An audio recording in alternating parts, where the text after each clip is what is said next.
Peru is in turmoil. The country's president, Martin Vizcarra, has shut down Congress, and in retaliation, congressmen have tried to remove Vizcarra from office. Lawmakers declared the presidency vacant and have sworn in Vice President Mercedes Araújo. Each side refuses to recognize the legitimacy of their opponent's claims. In the mix, we have also seen thousands of protesters and the armed forces siding with President Vizcarra. It is unclear how this crisis will unfold. And before you ask yourself, why are we talking about the Peruvian crisis on a podcast called Explaining Brazil? Well, it's because the spark for this turmoil was a scandal unveiled by Brazil's very own Operation Car Wash. Brazilian construction company Odebrecht has admitted to paying millions in bribes to several Peruvian officials over the course of a decade, kicking off a long-lasting crisis. My name is Gustavo Ribeiro, Editor-in-Chief of the Brazilian Report. This is Explaining Brazil.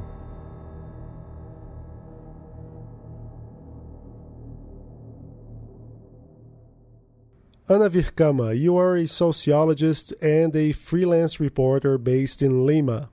What happened on Monday, September the 30th in Lima? That's a good question. I think many of us living here in Peru, we are still trying to digest and still trying to make sense of what was actually happening.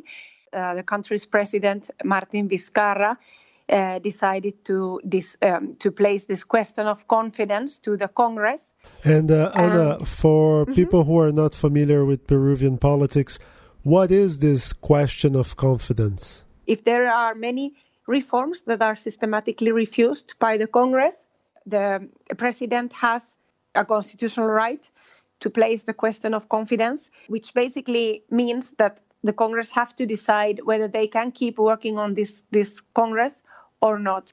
Ante la denegación fáctica de la confianza. And having denied the confidence, Vizcarra decided to dissolve the Congress.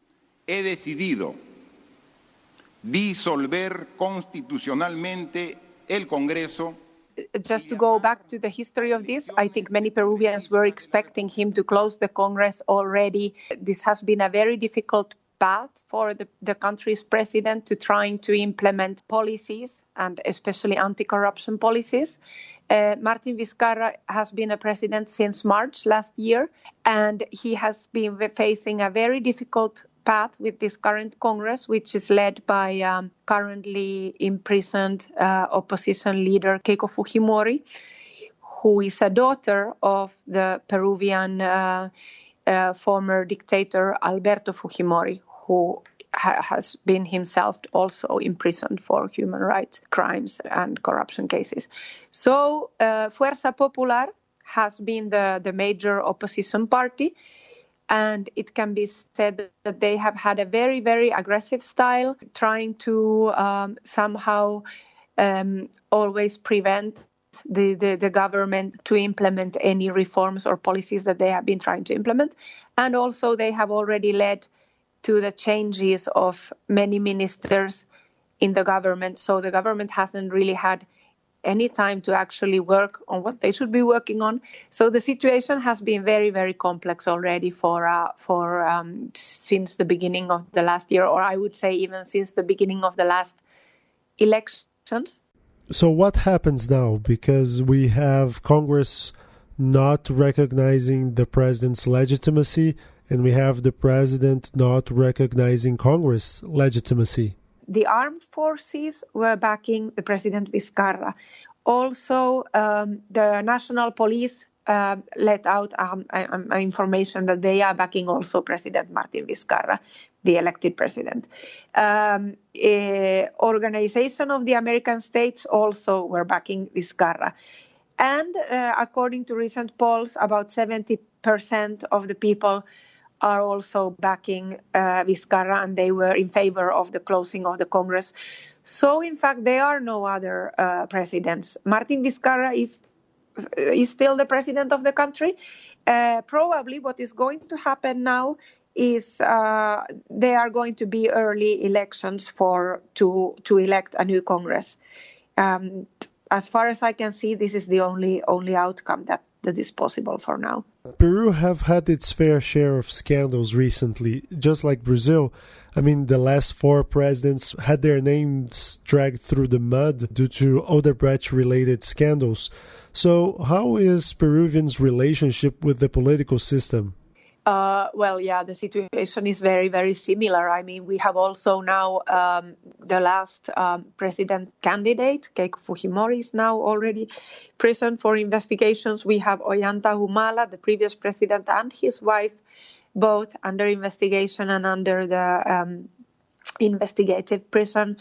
And we have Pedro Pablo Kuczynski, who is apparently has a weak state of health, is also imprisoned. And then we have the very former president from the 90s, Alberto Fujimori. So it really seems like a very similar situation in that sense that we have many imprisoned presidents. Is there a recently elected Peruvian president not in jail? There was an Alan Garcia, another president who served as a president twice, and he was facing accusations, but he committed a suicide. Yeah.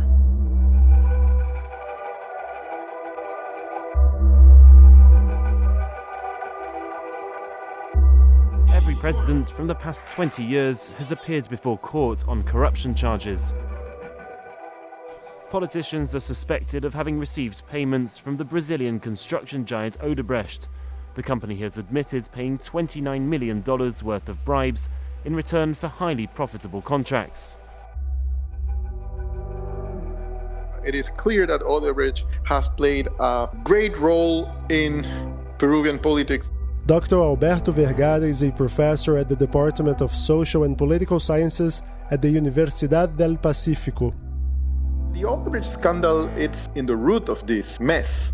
What happened basically was that all the main politicians in Peruvian politics from the last 20 years at least were involved in some way with Odebrecht, either with open corruption charges or at least receiving money for campaigns, which society tends to see as a sort of, disguised bribe, right? Because it's the same enterprise giving bribes, and then they are also financing campaigns. So it looks like financing campaigns is a sort of bribe in advance. Not only congressmen, presidents as well, right? What happened, I think, is that in the last 2 or 3 years, what we have seen is a political system where the rationality of political actors switched to criminal rationality. So Peruvian politics is no longer driven by political rationality, but by a criminal rationality. That means they are all trying to avoid jail. And in a system where all the establishment that we used to know in Peruvian politics, as in the Tom Waits song, they are all either dead or in prison, right? What have the scandals done in terms of fueling mistrust in the political system?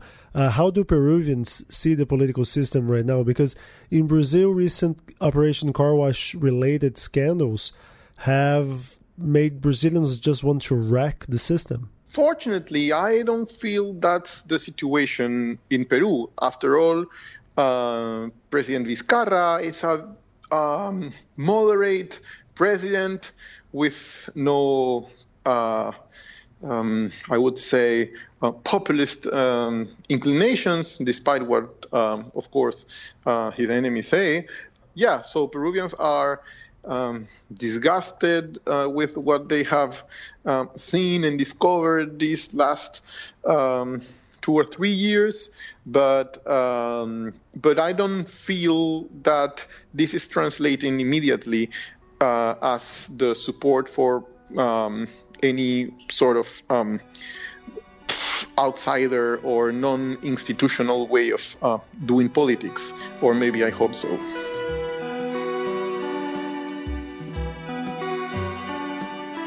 After the break, how Peru has managed to avoid an economic crisis despite its political calamity.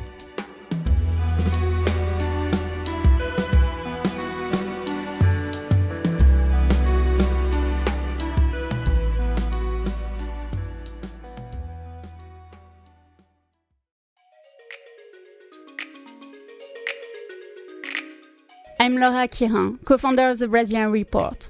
I'm just dropping by to tell you that it has become much easier to subscribe to the Brazilian Report. You no longer need a PayPal account. Now, you only need a credit card to subscribe to the best content about Brazil in English. And don't forget that we still have our 7-day free trial system with absolutely no strings attached. We only ask you for your payment information once you commit to a subscription. But we are confident that you will want to stick with us. Support independent journalism at brazilian.report/subscribe. The Brazilian Report, no ads, no clickbait, just smart, contextualized takes on what is going on in Brazil.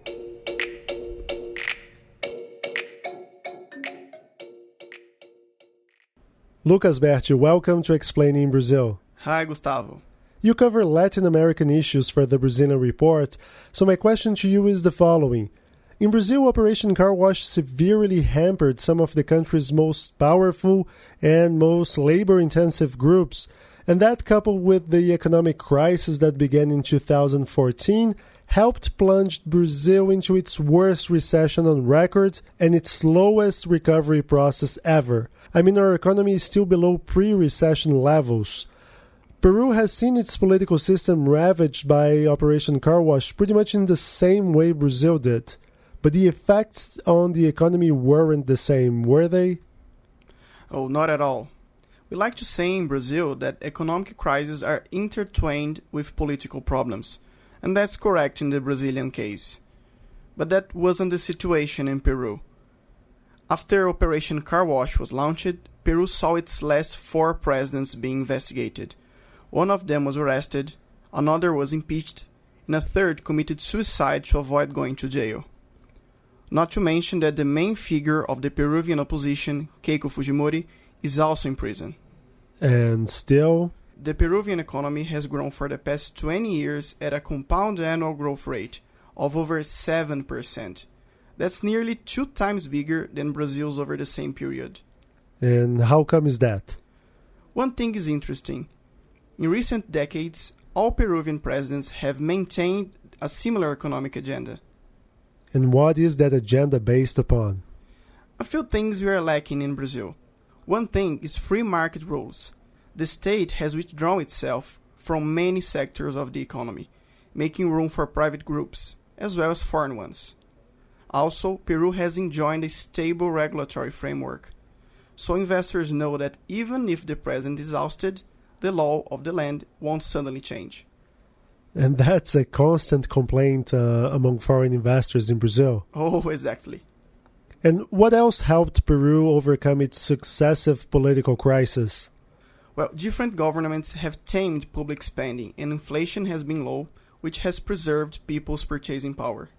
And it's interesting you mentioned that because in Brazil, the 2014 and 2016 recession is largely credited to government overspending. I mean, the president at the time, Dilma Rousseff, believed that the government should tolerate a higher inflation rate if it meant that people would keep consuming. And she also leaned heavily on tax breaks for specific sectors, which created many distortions in the Brazilian economy. Yeah, another key point for Peru was its efforts to diversify its export basket. The country opened up its mining sector to foreign groups, and thanks to Chinese firms, it became a major gold exporter.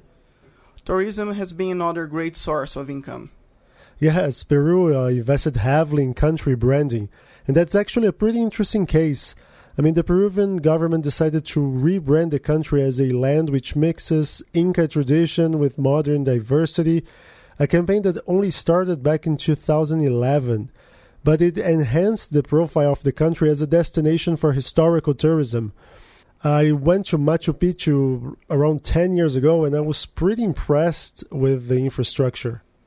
In Brazil, we are still struggling with that though.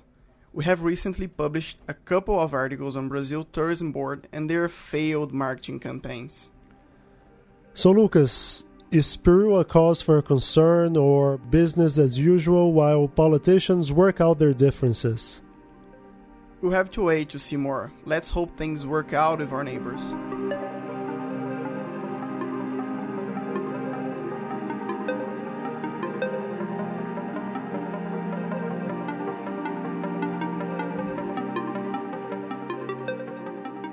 Explaining Brazil is brought to you by the Brazilian Report. Ewan Marshall and Lucas Berti produced this show, and I, Gustavo Ribeiro, wrote this episode's script. Please support our independent journalism by subscribing to the Brazilian Report. You can enjoy a 7-day free trial before committing to a subscription plan. And don't worry, our free trial is on a no-strings-attached basis. You only need to add your credit card number after you decide to subscribe. And we bet you will. So go to brazilian.report/subscribe. That's all for now, and I won't be seeing you next week. I'll be stepping back for a few episodes, but I'll be replaced by Ewan Marshall, who you already know. Cheers, everyone!